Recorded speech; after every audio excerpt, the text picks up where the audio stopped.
بسم اللہ الرحمن الرحیم۔ ڈیئر طالبات، ہم نے نظم کا آغاز کیا تھا، خدا سر سبز رکھے اس چمن کو مہرباں ہو کر۔ ہم نے پچھلے لیکچر میں اس نظم کے پہلے پانچ اشعار کی تشریح دیکھی۔ ہم نے پڑھا کہ شاعر جو ہے اس نظم میں کیا کہتے ہیں کہ شاعر اس نظم میں بہار کے آنے کی خوشی منا رہے ہیں۔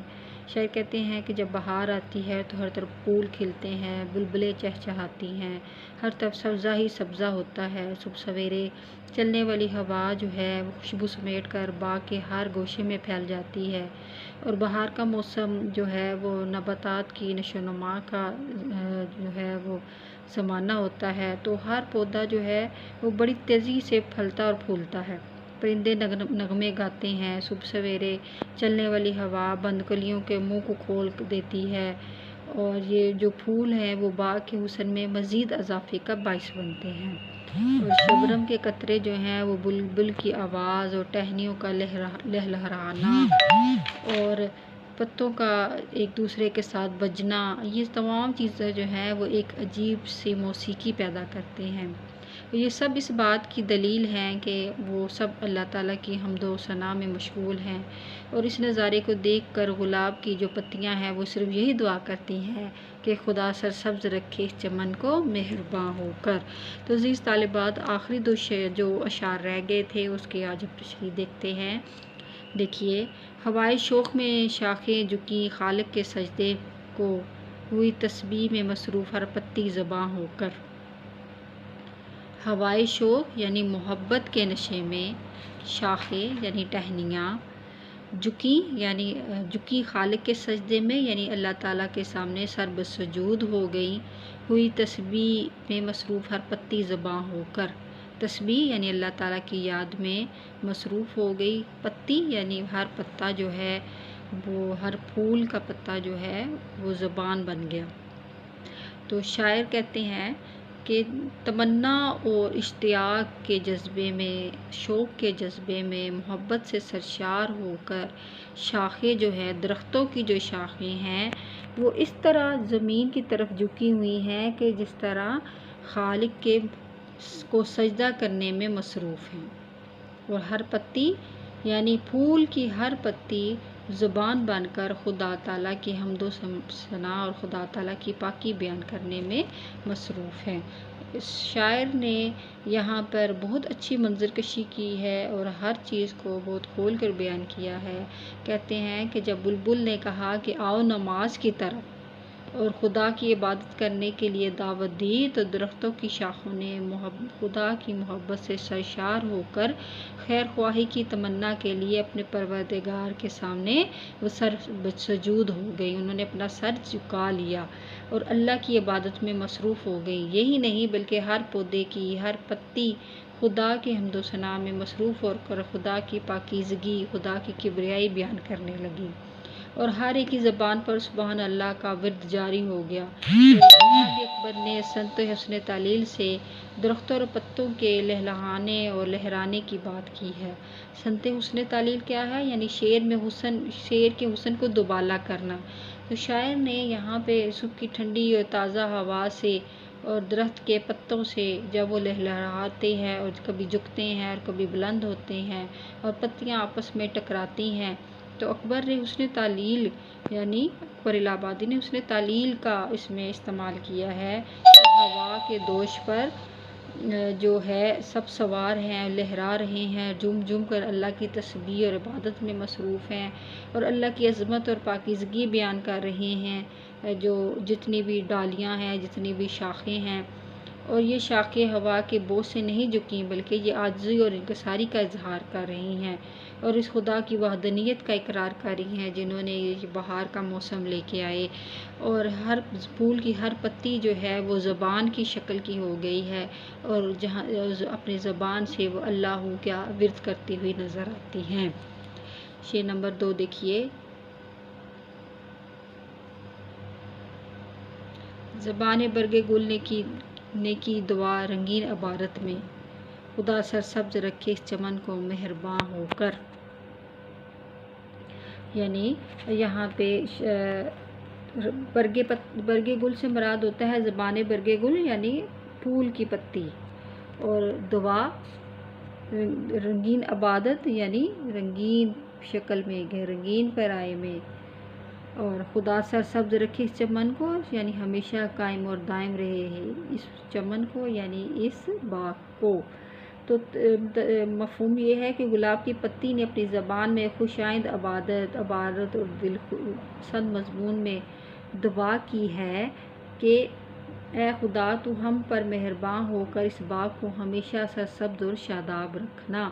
تو باغ کی حسن اور خوبصورتی اور اہل باغ کی خدائے واحد کی عبادت کے اندازے کو دیکھ کر اپنی عاجزی اور انکساری کے اظہار اور عبادت و وظیفے کے بعد گلاب کی پتی نے اپنی زبان میں خدا سے دعا مانگی ہے، اور اس کی دعا کا مضمون بہت ہی خوش آئند اور دل کو اچھا لگنے والا ہے کہ رنگ برنگے بیان پر مشتمل اس دعا میں شاعر کہتے ہیں کہ پھول کی پتی نے اللہ سے بہت خوبصورت انداز میں اللہ سے رحم کی دعا کی ہے کہ اللہ تعالیٰ اس چمن کو، اس جو باغ کو ہے، اس کی جو خوبصورتی کو ہے ہمیشہ قائم اور دائم رکھنا، اور ہمیشہ اس باغ کو تر و تازہ اور خوشحال رکھنا، ہرا بھرا اور شاداب رکھنا۔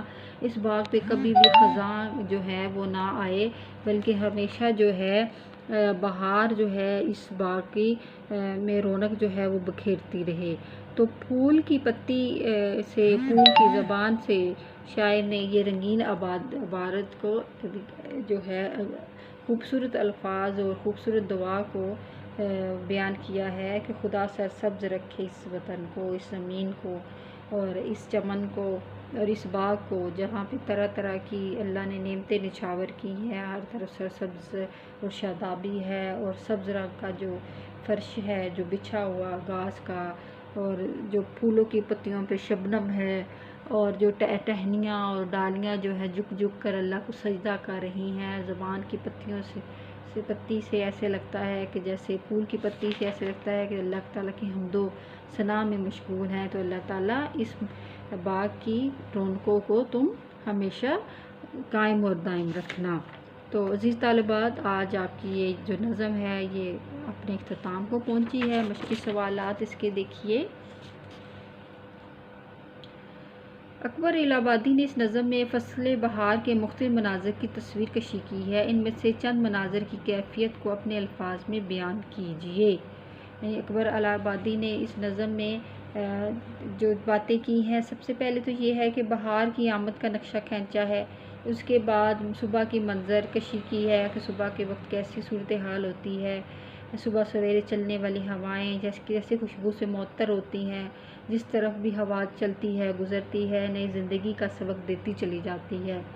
نمبر 3 پہ صبح سویرے باغ کا نظارہ جو ہے وہ شاعر نے بیان کیا ہے کہ صبح سویرے باغ کا نظارہ کیسے ہوتا ہے، کیسے کلیاں چٹخ رہی ہوتی ہیں، خوشبوئیں بکھیر رہی ہوتی ہیں، ٹھنڈی ہوا چل رہی ہوتی ہے، اور پتیاں خدائے واحد کی عبادت میں مصروف ہوتی ہیں، ٹہنیاں بھی اوپر نیچے جھک کر اور اٹھ کر نماز ادا کر رہی ہوتی ہیں، اور پرندے خصوصاً بلبل عبادت کی دعوت دیتے ہیں، اور شبنم باغ کے ذرے ذرے کو عبادت کے لیے تیار کرتی ہے اور ان کا منہ دھلاتی ہے، ان کا وضو کرواتی ہے۔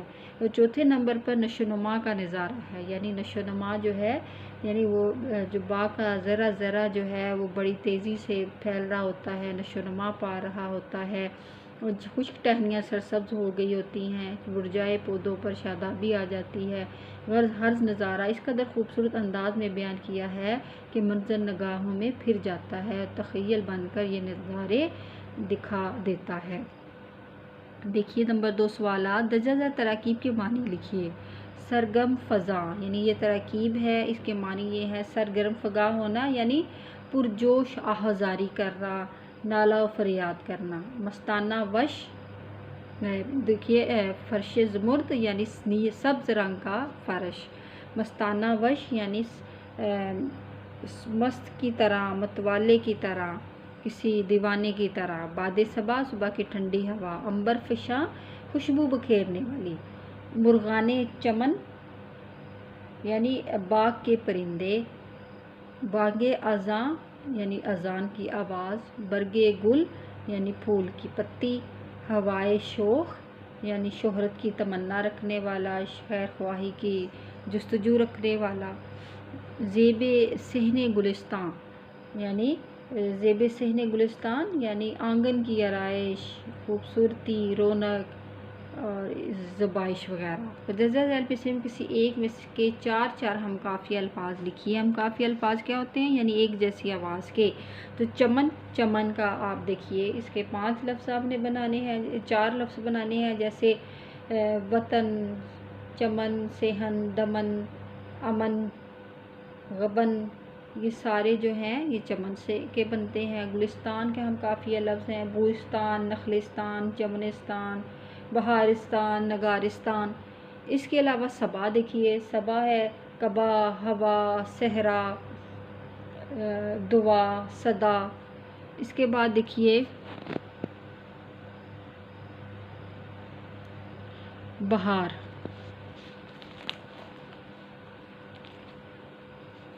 بہار سے ہم قافیہ لفظ 4 بنانے ہیں۔ اس کا دیکھیے کہ قطار، چہار، سہار، فگار، نگار، کوہسار، یہ سارے جو ہیں یہ اس کے ہم قافیہ لفظ ہیں۔ سوال نمبر 4 دیکھیے کہ اس نظم کے آخری 3 شعروں کی نثر کیجیے۔ یہ اس طرح کے سوالات آپ کو پیپر میں نہیں آتے، یہ آپ چھوڑ دیں گے۔ سوال نمبر 5 جز الف میں کچھ ایسے الفاظ دیے گئے ہیں جن کے امتزاج جز ب میں موجود ہے، آپ ان کے جوڑے بنائیے۔ جیسے بہار سے خزاں یعنی الٹ لفظ لکھنے ہیں، کھلنا سے مرجانا، گل سے کانٹا، گل سے خار ہو جائے گا اور پھول سے ہو جائے گا کانٹا، دعا سے ہو جائے گا بد دعا۔ نظم کے آخری شعر میں زبان برگ گل سے کیا دعا کی ہے؟ یعنی وہی بات کہ شاعر نے آخری شعر میں پھول کی زبان سے یہ دعا کی ہے کہ اللہ تعالیٰ خدا سرسبز رکھے اس چمن کو مہرباں ہو کر، یعنی اللہ تعالیٰ تو اس باغ کو اپنی مہربانی سے سرسبز رکھنا۔ تو عزیز طالبات، امید ہے کہ آپ کو اس نظم کے اور اس کے مشقی سوالات کی سمجھ آ گئی ہوگی۔ آج کے لیے اتنا ہی کافی ہے۔ اللہ حافظ۔